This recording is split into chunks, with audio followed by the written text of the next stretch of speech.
भैया एक सेकंड मेरी बात। सन 96 का लोकसभा का चुनाव चल रहा था। आदरणीय सलीम साहब बैठे हैं, चुनाव लड़ रहे थे। पता नहीं नेताजी को कैसे किसी ने कह दिया कि भूड़ के लोग नाराज हैं। भैया मैं विश्वास दिलाता हूं इसी धरती पे, इसी मंच से नेताजी बोलने आए थे और धोखे से उन्होंने अपने कुर्ता के कोन पकड़ लिए थे। ऐसे लोगों ने समझा कि नेताजी ने झोली फैला दिया। 15 मिनट नेताजी को बाहर रोकना पड़ा और 15 मिनट लोगों के आंसू नहीं रुके थे। ये वो धरती है। और मैं एक निवेदन और भैया आपसे करना चाहता हूं, एक निवेदन भैया और करना चाहता हूं। नेताजी हमेशा कहते कि सैफ भाई मैंने जन्म जरूर लिया लेकिन लादा मेरा दिल की धड़कन है। यहां के लोगों की मांग है सब हाथ उठा के मेरा समर्थन करना कि नेताजी की प्रतिमा नादे में लगनी चाहिए। नेताजी की प्रतिमा नादे में भैया आप वादा करेंगे उसका अनावरण आपके कर कमलों द्वारा होगा। उसकी प्रतिमा का जमीन का यहाँ के विधायक जी ब्रजेश यादव करेंगे लेकिन अनावरण आपको करना पड़ेगा। ये भैया आपको विश्वास दिलाना होगा। तो मैं आमंत्रित करता हूं भैया को 2 लाइनों के साथ। राहें जहां तक जाएंगी रागीर वहां तक जाएगा, राहें जहां तक जाएंगी रागीर वहां तक जाएगा। तुम दरिया से क्या पूछ रहे हो, नीर कहां तक जाएगा। अरे खींच धनुष की डोर, निशाना साध अपनी मंजिल का, बाकी बाद में देखेंगे कि तीर कहां तक जाएगा। आज इन राष्ट्रीय अध्यक्ष जी अखिलेश यादव, अखिलेश यादव।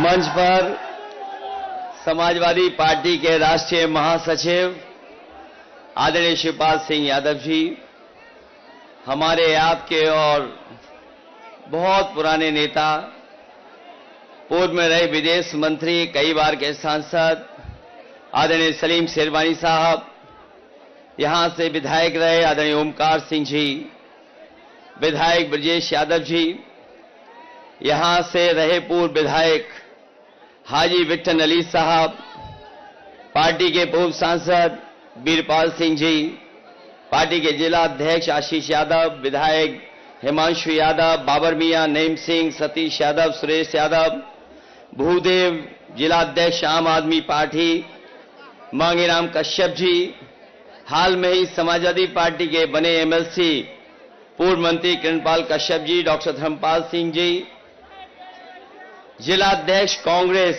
ओमकार सिंह जी, इस कार्यक्रम का संचालन कर रहे नवाब सिंह जी, जिला पंचायत सदस्य गजेंद्र यादव जी से लेकर के बहुत सारे हमारे सभी समाजवादी पार्टी के नेता जो मंच पर हैं, जावेद आबदी से लेकर के सभी हमारे समाजवादी साथी, कांग्रेस पार्टी के नेता, आम आदमी पार्टी के नेता। और मैं देख रहा हूं हमारे बाईं तरफ एक मंच है, दूसरा दाईं तरफ। इन मंचों पर बैठे हुए सभी समाजवादी साथी और चुनावी जनसभा में आए हुए आदरणीय बुजुर्ग, माताएं, बहनें, नौजवान साथी और पत्रकार बंधुओं, मैं सबसे पहले यहां पर उपस्थित सभी लोगों का बहुत बहुत धन्यवाद और आभार प्रकट करूंगा कि जहां इतनी गर्मी है और सूरज एकदम हमारे सर पे है, उसके बावजूद भी सुबह से चल करके आप लोगों ने इस कार्यक्रम को सफल बनाने का काम किया है। न केवल कार्यक्रम सफल बनाया है, बल्कि ये भरोसा दिलाया है कि इस बार बदायूं की जनता और इस विधानसभा के लोग न केवल जिताने जा रहे हैं, बल्कि रिकॉर्ड बना करके जिताने जा रहे हैं। ये वो क्षेत्र है जहां पर समाजवादियों को ताकत मिलती है और ये मौका ऐसा आया है कि समाजवादी आंदोलन से बहुत सारे साथी जुड़ गए हैं और जुड़ने के बाद मैं ये कह सकता हूं कि गुन्नौर के बाद अगर सबसे बड़ी जीत किसी विधानसभा में होने जा रही है तो यही सैसवान विधानसभा सबसे ज्यादा वोटों से जिताने जा रहा है। आपका और हमारा चुनाव 7 तारीख को है। वैसे तो उत्तर प्रदेश का चुनाव 7 चरणों में होने जा रहा है। ये चुनाव जो हो रहा है, हालांकि यहां से आदित्य चुनाव लड़ रहे हैं, लेकिन जहां तक ये चुनाव है, जिस क्षेत्र में वोट इस चरण का आखिरी पड़ने जा रहा है, वो चाचा का क्षेत्र है, जसवंत नगर क्षेत्र है, और वो मैनपुरी लोकसभा में आता है।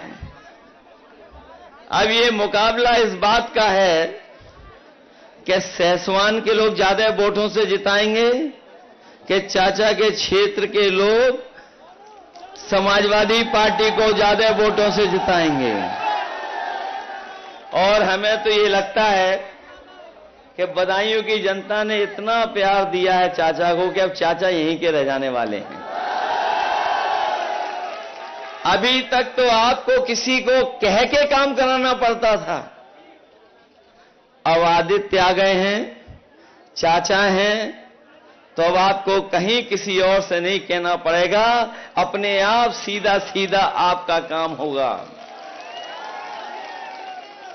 मैं अभी 1 दिन पहले ही आपके जिले में आया था और मैंने जो जन समर्थन देखा था, उससे ज्यादा हमें यहां पर जन सैलाब दिखाई दे रहा है। हालांकि हमारा पंडाल छोटा पड़ गया, जहां धूप है और धूप के बावजूद भी लोग अपने अंगोछे से सर ढक करके धूप से बचते हुए हम लोगों का कार्यक्रम सफल बना रहे हैं। न केवल बाईं तरफ, और मैं दूर दाईं तरफ भी देख रहा हूं, और जो पेड़ है हमारा उसके नीचे तो इतने लोग हैं, छाए के अंदर हम लोगों की बातें सुन रहे हैं। ये 7 तारीख का चुनाव और जो वोट पड़ने जा रहा है तीसरे चरण का, ये भारतीय जनता पार्टी को 7 समुंदर दूर फेंक देगा। ये चरण उनका सफाया करने जा रहा है। पहले दूसरे चरण की हवा तो आपको पता लग गई होगी। पहले दूसरे चरण में जो जनता ने भारतीय जनता पार्टी को पलटा है, रहा बचा तीसरे चरण वाले लोग इन लोगों का सफाया करने जा रहे हैं। और सफाया इसलिए होने जा रहा है, इन्होंने कोई वर्ग नहीं छोड़ा जिससे इन्होंने नकली बातें न की हों। पिछले 10 साल का अगर इनका हिसाब किताब देखें तो इनकी हर बात झूठी निकली और इनके झूठे वादे निकले। यही लोग कह रहे थे कि हम किसानों की आय दोगुनी कर देंगे। आज किसान अपना हिसाब किताब लगाता है, लागत को देख करके चिंता करता है, और इस महंगाई में जो उसका मुनाफा होना चाहिए, जो पैदावार का मूल्य होना चाहिए, वो ये सरकार दे नहीं पा रही है। और परिणाम यह है कि लागत लगाने के बाद, अपनी मेहनत पूरी करने के बाद भी हमारा किसान खुशहाल नहीं हो पा रहा है, गांव के लोग खुशहाल नहीं हो पा रहे हैं। जो लोग कहते थे आय दोगुनी कर देंगे, उन्होंने 3 काले कानून लाने का काम किया था, और उनकी साजिश थी कि हम किसानों की जमीन भी छीन लें, उनकी पैदावार पे भी कब्जा कर लें। लेकिन हम अपने किसानों को बधाई देना चाहते हैं, वो जाकर के दिल्ली में धरना दिया, बैठे रहे, कीलें लगी, दीवारें बनाई गई, ट्रैक्टरों को डीजल नहीं भरने दिया, लेकिन उन्होंने अपना आंदोलन पीछे नहीं किया और तब तक डटे रहे जब तक सरकार ने 3 काले कानून वापस नहीं ले लिए। लेकिन अभी लड़ाई किसानों की खत्म नहीं हुई है। ये वही लोग हैं जो एमएसपी देने से पीछे हट रहे हैं। इस बार समाजवादी पार्टी और इंडिया गठबंधन ने तय किया है, अपने किसानों को, गरीबों को खुशहाल बनाने के लिए सरकार बनने के बाद किसानों को एमएसपी का कानूनी अधिकार दिला करके किसानों को खुशहाल बनाने का काम करेंगे। ये लोग जो विकसित यात्रा कर रहे थे, गांव-गांव जाकर के अपनी पार्टी का प्रचार कर रहे थे, हाँ, हमारे प्रधान और गांव के रहने वाले लोग जानते होंगे, अगर प्रधानों ने सहयोग न किया होता तो इनकी विकसित यात्रा भी गांव नहीं पहुंच पाती।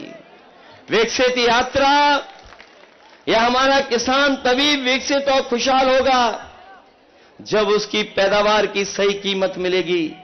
ये सरकार अगर पैदावार की कीमत नहीं देना चाहती तो किसानों ने भी मन बना लिया है कि इनको बोर्ड से हटा करके इन सरकारों को बाहर करने का काम यही किसान और गरीब करेंगे।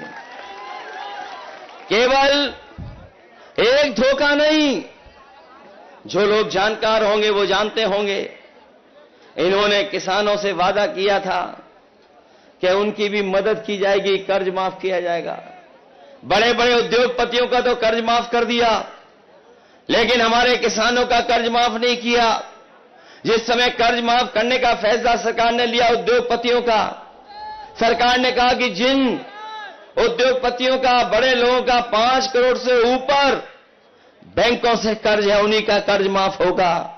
हमारा किसान मायूस रह गया, क्योंकि किसान का कर्ज करोड़ों में नहीं है, लाखों में है। हम अपने किसान भाइयों को और गांव के रहने वालों को भरोसा दिलाना के जा रहे हैं, इंडिया गठबंधन समाजवादी सरकार बनेगी तो आपका भी कर्ज पूरा का पूरा माफ होगा। अगर उद्योगपतियों का माफ हो सकता है तो हमारे किसानों का कर्ज क्यों नहीं माफ होगा। मैं देख रहा हूं कि कभी कभी कुछ नौजवान ये अहीर रेजिमेंट की भी तख्ती ऊपर कर देते हैं। मुझे याद है 2019 का चुनाव, हमने कहा कि अकेली अहीर रेजिमेंट नहीं बनेगी, इसके साथ साथ गुजरात की भी रेजिमेंट बनेगी। अगर आप और हम लोग फौज में जाकर के देश की सेवा करना चाहते हैं तो और प्रदेश के लोग भी आए और सेवा करें। लेकिन जो लोग भारत माता की जय के नारे लगाते हैं, कोई कार्यक्रम, कोई सभा बिना भारत माता की जय किए खत्म नहीं होती। हम और आप लोग भी भारत माता की जय बोलते हैं, लेकिन दुर्भाग्य देखो, जो फौज हमारी सीमा पे खड़ी होती है, जो अलग सी परिस्थितियों में देश की सीमा की रक्षा करती है, उस नौकरी को इन्होंने आधा अधूरा बना दिया। अग्निवीर जैसी नौकरी बना दी। हम अपने नौजवानों को कह के जा रहे हैं, इंडिया गठबंधन और समाजवादी सरकार बनेगी, अग्निवीर जैसी व्यवस्था को हमेशा हमेशा के लिए खत्म करने का काम करेंगे। ये अग्निवीर आधी अधूरी नौकरी है। अगर कोई इसमें चला भी जाएगा तो कितने साल का मौका मिलेगा उसे? 4 साल का मौका मिलेगा, और आपको जो सुविधाएं मिलनी चाहिए वो भी नहीं मिलेंगी। याद होगा नेताजी ने अपने शहीद जवानों के सम्मान में यह फैसला लिया था कि अगर कोई जवान सीमा पर शहीद होगा तो उसका पूरा का पूरा सरकार खर्चा करेगी और पूरे सम्मान के साथ उसके घर परिवार में पार्थिव शरीर पहुंचाया जाएगा। लेकिन अग्निवीर अगर कोई शहीद होगा तो शायद उसको वो भी सम्मान नहीं मिलेगा। इन्होंने केवल अग्निवीर से नौजवानों को निराश नहीं किया, बल्कि इस सरकार में जितनी भी परीक्षाएं लिखी गई हैं सब पेपर लीक हो गए।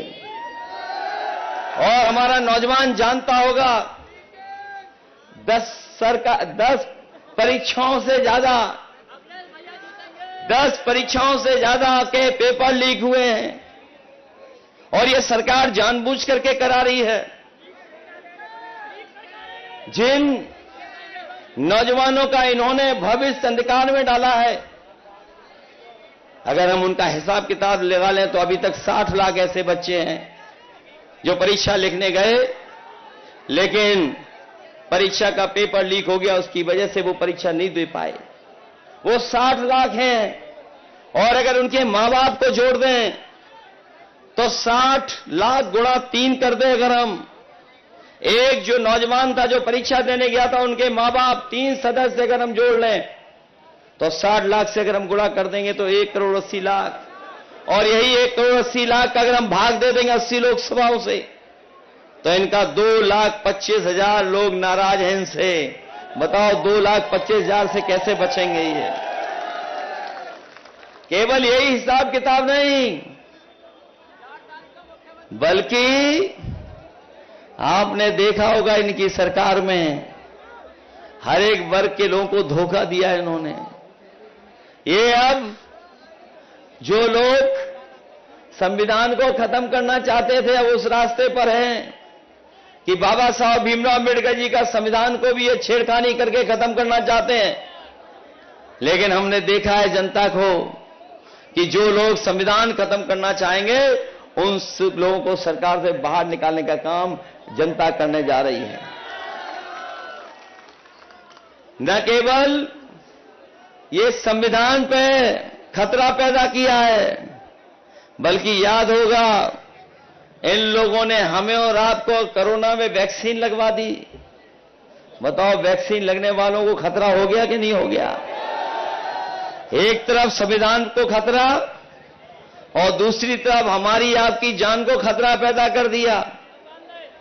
इन्होंने किसी को नहीं छोड़ा जिसको वैक्सीन न लगवा दी हो। बताओ वैक्सीन की सूचना तो पढ़ ली होगी आपने कि जिन्होंने वैक्सीन लगवाई है उनको हार्ट से लेकर के और भी कुछ चीजों की चिंता करनी पड़ेगी।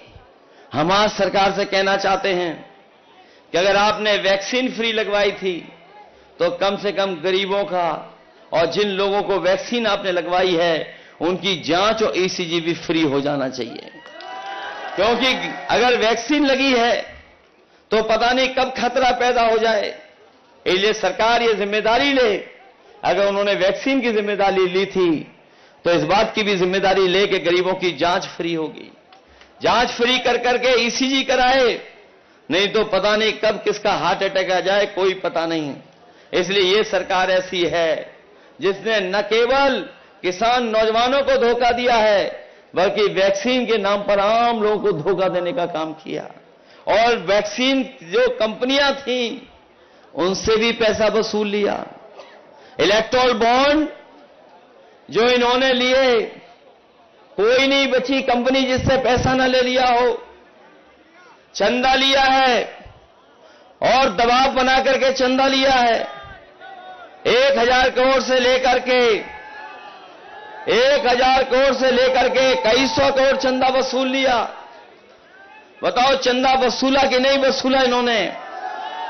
और याद रखिएगा अगर चंदा वसूला गया है, जिन उद्योगपतियों से उन्होंने मुनाफा के लिए आज महंगाई हमारे और सामने लाने का काम किया, महंगाई भी उसी के कारण है। इसलिए हम आपसे विशेष अपील करने आए हैं। ये 7 तारीख को वोट पड़ने जा रहा है। ये तीसरे चरण का चुनाव है। बदायूं से लेकर के मैनपुरी, बदायूं से भी नेताजी सांसद रहे, आपने चुनकर के भेजा। जितना लगाव उनको मैनपुरी इटावा से था उससे ज्यादा लगाव बदायूं की जनता से भी नेताजी का हमेशा बना रहा। और जब भी हम लोग सरकार में आए बदायूं को कभी विकास में पीछे नहीं छोड़ा।